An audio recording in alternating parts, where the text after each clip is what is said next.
What if I told you the best quarterback in the NFL was a 3-star recruit and was the second quarterback taken in the 2017 NFL Draft?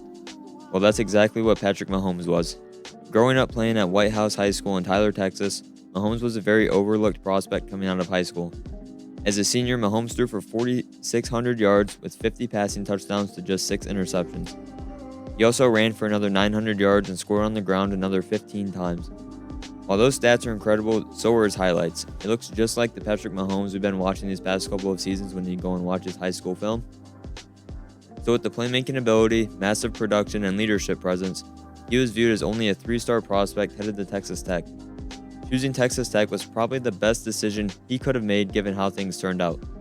A head coach by the name of Cliff Kingsbury was just starting his tenure for the Red Raiders and was one of the brightest offensive minds in college football.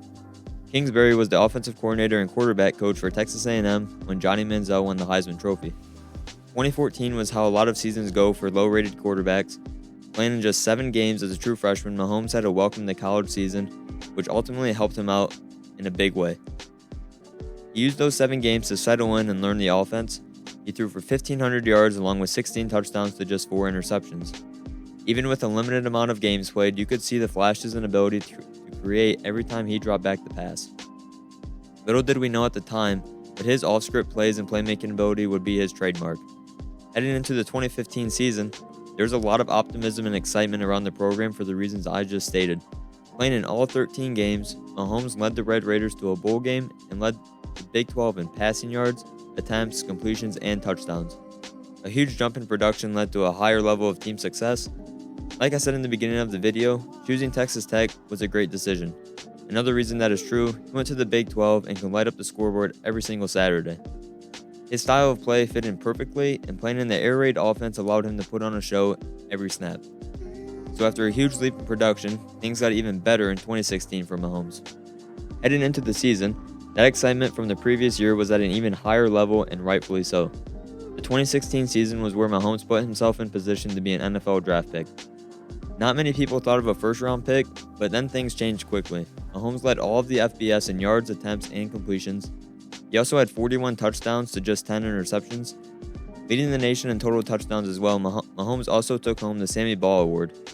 Texas Tech ended up missing out on a bowl game, but the lack of team success took nothing away from Patrick Mahomes and his play on the field. The perfect example of this was when he threw for 734 yards and 5 touchdowns versus Oklahoma. He also ran for another 80 yards and had over 800 yards by himself in that game. With all that, his team still lost. He did all he could for his team, and the NFL teams and scouts that were looking at him looked over that, and rightfully so. The team's success should not have been factored in when looking at him as a player. Mahomes declared for the NFL draft and was taken 10th overall in 2017 by the Kansas City Chiefs. Just like college, Mahomes was going to a place with great weapons and a head coach that would put him in position to be successful. That being Andy Reid, who is regarded by many to be the best play caller in the NFL. I'd say it worked out for the 5-time Pro Bowler, 2-time MVP, and 2-time Super Bowl winner. And he's only 27 years old as well.